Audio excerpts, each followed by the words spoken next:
मुसलमान है तू सिर्फ नाम का, घर में कुरान है लेकिन तिलावत नहीं। अल्लज़ीना आमनू, हे ईमानदार गणेरा, हे विश्वासी गणेरा, इत्तकुल्लाह, अल्लाह के तुमरा भय करो। আল্লাহ কি কেমন ভাবে ভয় করতে হবে আল্লাহ তাআলা শিখিয়ে দিলেন, ভয় করার মতো তোমরা ভয় করো। যেমন আল্লাহ রাব্বুল আলামিন বলেন, ইয়া আইয়ুহাল্লাযীনা আমানু আতিউল্লাহ ওয়া আতিউর রাসূল, হে ঈমানদারগণেরা, হে বিশ্বাসী গণেরা, আল্লাহর আনুগত্যা তোমরা স্বীকার করো। ও রাসূলিহি, এবং রাসূলের আনুগত্যা তোমরা স্বীকার করো। আল্লাহর নবী যেমন ভাবে আল্লাহকে ভয় করেছেন ওই রকম ভাবে তোমরা আমাকে তোমরা ভয় করো। তাই আল্লাহ রাব্বুল আলামিন বললেন, আতিউল্লাহ ওয়া আতিউর রাসূল। আল্লাহ বললেন যেমন ভাবে রাসূল আমাকে ভয় করেছে, আমি আল্লাহ। হালাকি আল্লাহ রাব্বুল আলামিন বলেন, আমার নবীর সামনের গুনাহ পিছনের গুনাহকে আমি ক্ষমা করে দিয়েছি। মা তাকাদ্দামা যামবা ওয়া মা তাআখারাহু, আমার নবীর কোনো গুনাহ নাই, সমস্ত গুনাহকে আল্লাহ তাআলা ক্ষমা করে দিয়েছে। তা সত্ত্বেও আল্লাহ নবী বলেন, আমি প্রত্যেক দিন 70 বার করে আমি ইস্তিগফার পড়ি, আল্লাহকে আমি এত ভয় করি। আল্লাহ নবী তো জাহানের বাদশাহ মদিনার রাস্তা থেকে চলে যাচ্ছেন, হঠাৎ দেখতে পেলেন একটা খেজুর পড়ে আছে, একটা খেজুর। আমার নবী, আপনার নবী মুহাম্মদুর রাসূলুল্লাহ সাল্লাল্লাহু আলাইহি সাল্লাম সেই খেজুরটাকে উনি গুড়িয়ে নিলেন। কুড়িয়ে নেওয়ার পরে খেজুরটাকে ভালো করে ধুলেন, পরিষ্কার করলেন। করার পরে রাসূলুল্লাহ সাল্লাল্লাহু আলাইহি সাল্লাম খেজুরটাকে উনি খেয়ে নিয়েছেন। এই চিন্তা করে খেয়ে নিয়েছে আল্লাহর নিয়ামত। আমার সাহাবা হুজুররা এই খেজুরের জন্য কত বড় পেরেশান। এক এক সময় এমন হয়েছে একটা খেজুরের দানাকে 70 জন সাহাবা চুছে নিয়েছেন। সেই নিয়ামতের রাস্তায় পড়ে আছে, কত মানুষ আর উপরে পা হাত তুলে দেবে, নোংরা হবে। আমি নবী সহ্য করতে পারলাম না, খেজুরটাকে তুলে নিলাম। তুলে নেওয়ার পরে পরিষ্কার করে খেয়ে নিয়েছি। রাত্রিবেলা আম্মা জান আয়েশা সিদ্দিকা রাদিয়াল্লাহু তাআলা আনহা আর আল্লাহর নবী দুজন একটা চাদর গায়ে দিয়ে ঘুমিয়ে আছেন। আল্লাহর নবী একবার উঠছেন, একবার বসছেন। রাত্রিবেলা একবার করওয়াট ঘোরাচ্ছেন ডান দিকে বাম দিকে, একবার উঠছেন একবার বসছেন, কিন্তু ঘুম আসে না। আল্লাহর নবীর বেচাইনি দেখে, অবস্থা দেখে যখন ঘুমোতে পাচ্ছেন না, আম্মা জান আয়েশা বলছেন, ইয়া রাসূলুল্লাহ, ইয়া হাবিবাল্লাহ হুজুর, আপনি কেন ঘুমাচ্ছেন না? একবার এ করওয়াট বদলছেন, একবার সে করওয়াটে আপনি যাচ্ছেন, একবার আপনি উঠছেন, একবার বসছেন, চাদর থেকে বেরিয়ে যাচ্ছেন। ইয়া রাসূলুল্লাহ, আপনার কি অবস্থা? আপনার কি শরীরটা খারাপ নাকি, জানটা খারাপ নাকি? আল্লাহ রাসূল বলছেন, না না আয়েশা, আমার শরীর কোনো অসুস্থ তো নেই, আমি কিন্তু সুস্থ অবস্থায় আছি। আমি আল্লাহকে ভয় করছি, আমি এমন একটা অন্যায় করেছি, হাসরের ময়দানে আল্লাহ তাআলা যদি আমাকে জিজ্ঞাসা করেন, নবী মুহাম্মদ, ওই রাস্তার মধ্যে যে খেজুরটা পড়েছিল, ওই খেজুরটা তুমি কুড়িয়ে খেয়েছিলে, তুমি তো তাহাকে করলে না। ওই খেজুরটা সাদকার খেজুর ছিল না, ওই খেজুরটা হাদিয়ার খেজুর ছিল। নবী মুহাম্মদের আলে রাসূল যারা, তাদের জন্য সাদকা খাওয়াটা হারাম ছিল। রাসূলুল্লাহ সাল্লাল্লাহু আলাইহি ওয়াসাল্লামের পরিবারের জন্য সাদকার মাল খাওয়াটা হারাম ছিল, হাদিয়ার মাল খাওয়াটা হালাল ছিল। আমি নবী মুহাম্মদ আয়েশা তুমি তো জানো না, মদিনার রাস্তা থেকে আমি যেতেছিলাম, মদিনার গলিতে একটা খেজুর পড়েছিল, ওই খেজুরটাকে আমি পরিষ্কার করে খেয়ে নিয়েছি। আমি কিন্তু জানি না খেজুরটা হাদিয়ার খেজুর না সাদকার খেজুর। কাল কিয়ামতের দিন আল্লাহ তাআলা যখন আমাকে জিজ্ঞাসা করবেন, নবী মুহাম্মদ ওই খেজুরটা সাদকার খেজুর ছিল, আর সাদকার খেজুরটা তোমার জন্য তোমার পরিবারের জন্য খাওয়াটা হারাম ছিল, কেন তুমি খেজুরটা খেয়েছো? ও আয়েশা, আমি এত ভয় করি আল্লাহকে, আমি এত ভয় করি, আমি কলজড় হয়ে যাচ্ছি। কিয়ামতের দিন যদি আল্লাহ তাআলা জিজ্ঞাসা করেন, আমি নবী মুহাম্মদ কোন উত্তর দিতে পারবো না। রাসূল আল্লাহকে এত ভয় করছে যে নবী সামনের গুনাহ পিছনের গুনাহ মাফ। আয়েশা বলছেন, ইয়া রাসূলুল্লাহ, আমি আপনার বিবি আয়েশা, আমি আপনাকে সান্ত্বনা দিচ্ছি, আল্লাহ তাআলা যে নবীর সামনের গুনাহ পিছনের গুনাহ maaf করে দিয়েছেন, আর সেই নবীকে আল্লাহ তাআলা কোনদিন সাদকার খেজুর কোনদিন খাওয়াতে পারেন না। সুবহানাল্লাহ। আয়েশা শান্তা দিবি, স্বামী পেরেশান করে গেছে, কষ্ট হচ্ছে, এইটাই তো নিয়ম আমাদের বাড়ির বিবিদের নিয়ম এইটাই। স্বামী পেরেশান হয়ে আছে, কোন বিষয় বিপদে পড়ে গেছে, তার বিবির উচিত কি তাকে সান্ত্বনা দিতে হবে।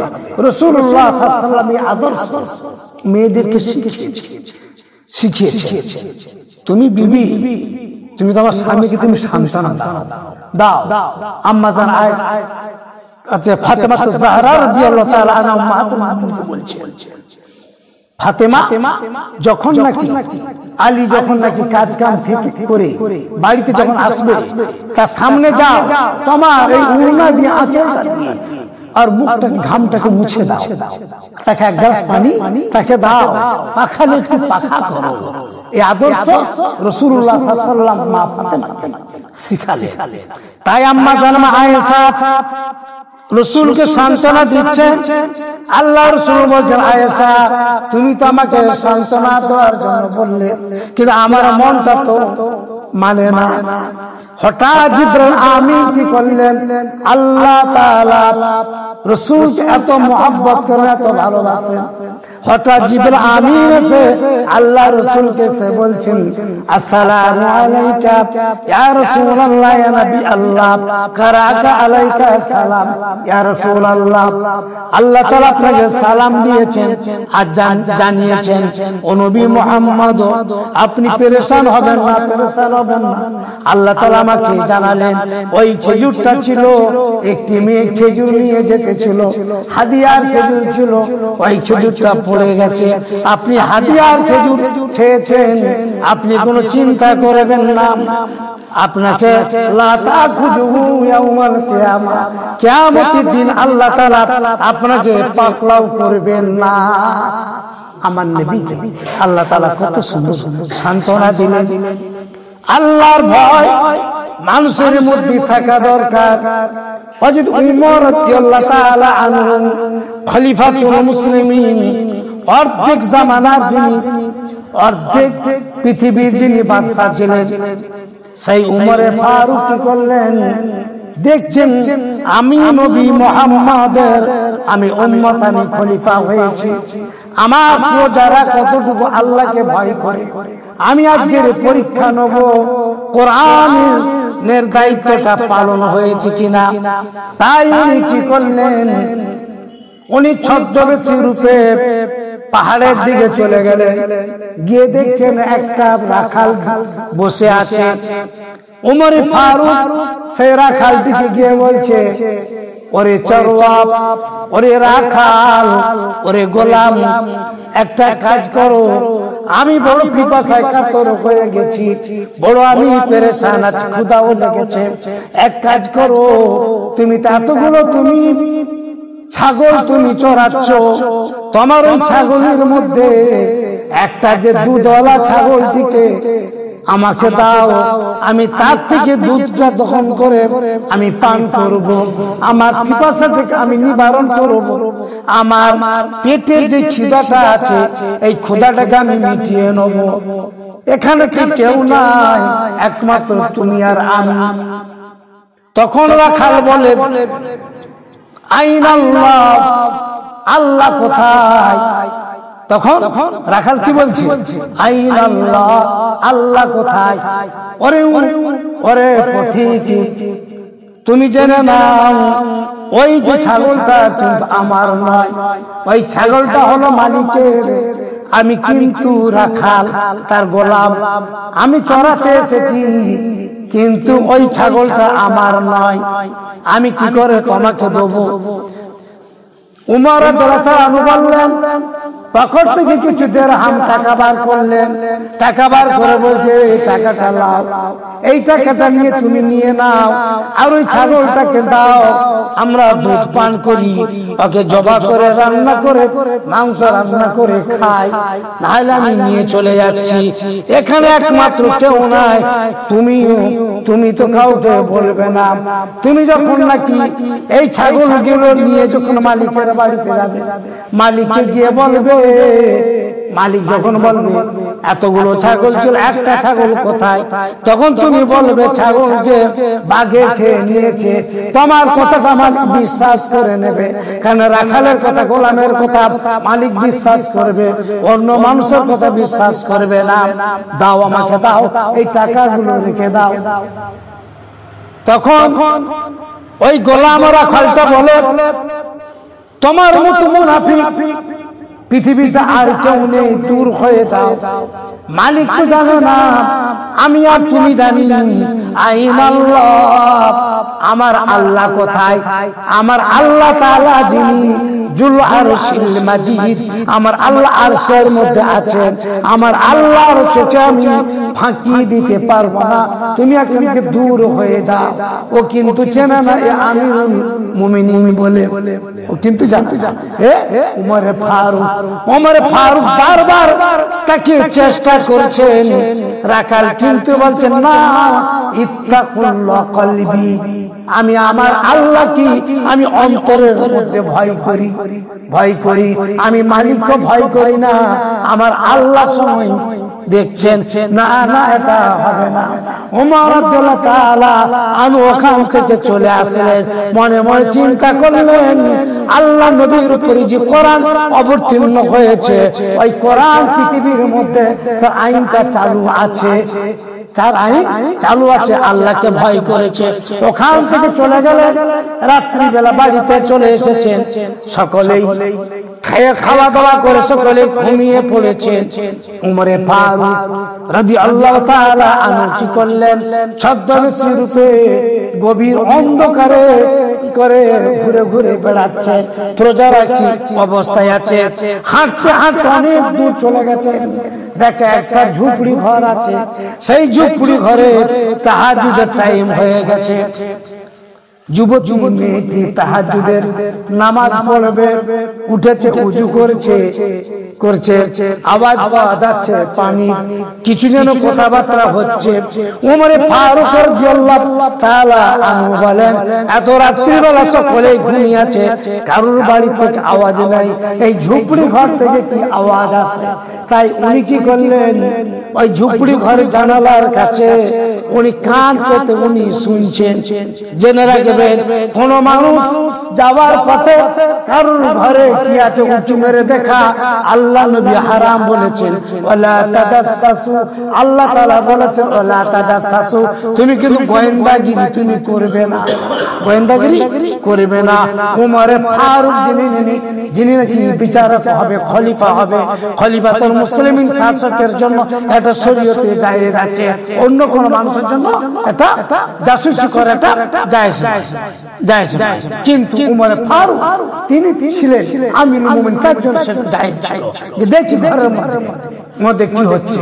তাই উনি গভীর রাত্রিবেলা উনি কান পেতে উনি শুনতে পাচ্ছেন কি মা বলছে, বেটি এই গভীর রাত্রিবেলা তুমি তো উঠেছ তাহাজ্জুদ নামাজ পড়ার জন্য, এখানে তো আর কেউ নাই, এক কাজ করো, আমাদের যে গাভীটা আছে, তার বকরির দুধটাকে তুমি ধুয়ে নাও, ধুয়ে দুধটা তো কম দেয়, অত একটু পানি মিশিয়ে দাও, পানি মিশিয়ে দিলে 1 কিলো দুধ 1.5 কিলো হয়ে যাবে। তাহলে যে লোকটাকে দুধ দেওয়া হবে ওই দুধটাকে বিক্রি করবে। মা মেয়ে বলে, মা গো না না এটা করা যাবে না, উমর যদি জানতে যদি পারে তাহলে আমার পিঠের চামড়া আমার থাকবে না, পিঠের চামড়া আমার থাকবে না, এটাই করবে। মা বলে, বেটি এত গভীর রাত্রিবেলা উমরকে তুমি কোথায় পাবে? উমরকে তুমি কোথায়? এত গভীর রাত্রিবেলা উমর কোথায়? কোথায়? উমর তো নেই, ঘুমিয়ে আছে।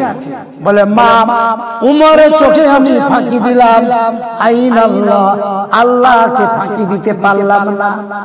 আল্লাহ তাআলা আমাদের কাঁধের উপরে 2টো ফেরেশতা নিয়ে রেখেছেন, ওয়া ইন্না আলাইকুম লাহাফিজিন কিরামান কাতিবিনা ইয়ালামুনা মা তাফআলুন। আল্লাহ তাআলা বলেন 2টো ফেরেশতা রেখেছি, তারা সংরক্ষণ করছে, তারা কমান্ডারগিরি করছে, তারা পাহারা দিচ্ছে। কিরামান তিনি দেখছেন, কাতিবিন তিনি লিখছেন। মা গো না না দুধে পানি দেওয়া যাবে না। মা বারবার বলছে, মেয়েটি বলছে না না, যে মানুষ তাহাজ্জুদ পড়ে, যে মানুষ 5 ওয়াক্ত নামাজ পড়ে, রাসূলের প্রতি কলমা পড়ে ঈমান নিয়ে এসেছে, অতএব সেই মেয়ে কোনদিন দুধে পানি মিশা দিতে পারে না। মা বারবার অনুরোধ করে, মেয়ে কিন্তু দিতে চায় না। এই বলে ওই পর্যন্ত মেয়ে দুধে আর পানি মিশা দিল না। ওমর রাদিয়াল্লাহু তাআলা আনহু দাঁড়িয়ে দাঁড়িয়ে কান পেতে সব কথাগুলো শুনে নিলেন। ওমর আর ছাড়া শব্দ করলেন না। ওমর কি করলেন? তার ডিউটি করে বাড়িতে চলে গেলেন। ফজরের নামাজের পরে একজন সাহাবাকে বললেন, সাহাবা অমুক জায়গায় যাও, সেখানে গিয়ে মা বেটি একটা ঝুপড়িতে আছে, দুজনকে ডেকে নিয়ে এসো। ওমর ফারুক রাদিয়াল্লাহু তাআলা হুকুম অনুযায়ী চলে গেল। লোকটি গিয়ে দুই মা বেটিকে যখন বলে, চলো তোমরা উমরের দরবারে চলো, মা বেটি কি বুঝান কি হবে? বলুন না, আনফাসাদ খানা না ভয় লাগছে। তাইলে যে রাত্রে বেলা দুধে পানি মিশাবার কথাটা বলতেছিলাম, উমরের কাছে হয়তো খবর চলে গেছে, নাইলে উমর হয়তো শুনেছে। মা বেটি কম্পমান হয়ে গেছে, থর করছে, বুড়ি কাঁপছে, বেটি কাঁপছে। কাঁপতে কাঁপতে ওমর রাদিয়াল্লাহু তাআলা আনহু দরবারে এসে হাজির হলেন। ওমর রাদিয়াল্লাহু তাআলা আনহু বলছেন, বলো তো মা, কালকে রাত্রি বেলা তোমরা তোমার বেটি কি আলোচনা করতেছিলে? বেটি চুপ করে আছে, মা চুপ করে আছে। উমর ধমক দিচ্ছেন, বলো কালকে কি রাত্রে আলোচনা করতেছিলে? বেটি তখন বলে, দেখো উমর ফারুক, আমরা এই আলোচনা করতেছিলাম দুধে পানি মিশাবার কথা। মা বেটি আমরা আলোচনা করতেছিলাম, কিন্তু আমি কিন্তু রাজি হইনি। উমর রাদিয়াল্লাহু তাআলা আনহু বলেন, ঠিক আছে, তুমি যখন রাজি যখন হওনি, তাহলে জানা গেল তোমার মধ্যে আল্লাহর ভয় আছে। ইত্তাকুল্লাহ, আল্লাহকে তুমি ভয় করেছো। অতে আমার রাজ্যের মধ্যে এরকম সতী, এরকম আল্লাহ ওয়ালি মেয়ে আছে বলে আমি আল্লাহর শুকরিয়া আদায় করি। এরকম সুবহানাল্লাহ। ওমর রাদিয়াল্লাহু তাআলা বলেন, এইরকম সতী আল্লাহ ওয়ালি মেয়েকে ভালো ছেলের সঙ্গে বিয়ে দিতে হবে, ভালো ছেলের সঙ্গে বিয়ে দিতে হবে। তাই উমর রাদিয়াল্লাহু তাআলা আনহু কি করলেন? ওই মেয়েটিকে নিয়ে তার নিজের ছেলের সঙ্গে তিনি বিয়ে দিলেন। বলুন সুবহানাল্লাহ। এইবার ওই মেয়েটি থেকে একটি বাচ্চা, একটি মেয়ে জন্মগ্রহণ করে। সেই মেয়েটিকে নিয়ে হযরত ওমর রাদিয়াল্লাহু তাআলা আনহু কি করলেন? ঘটকালি করলেন, ইমাম হোসেন রাদিয়াল্লাহু তাআলা আনহুর সঙ্গে বিয়ে দিলেন। বলুন সুবহানাল্লাহ।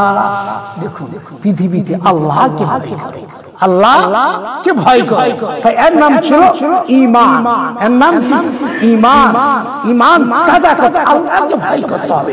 যতক্ষণ না পর্যন্ত আপনি আল্লাহকে ভয় না করছেন ততক্ষণ পর্যন্ত আপনি কামিল মুকাম্মিল আপনি হতে পারবেন না। আল্লাহর কাছে দোয়া করি আল্লাহ তাআলা আমাদের সকলকে যেন পাক্কা সচ্চা ঈমানদার মুমিন বানাবার আল্লাহ যেন তৌফিক দান যেন করেন। ওমা তৌফিকি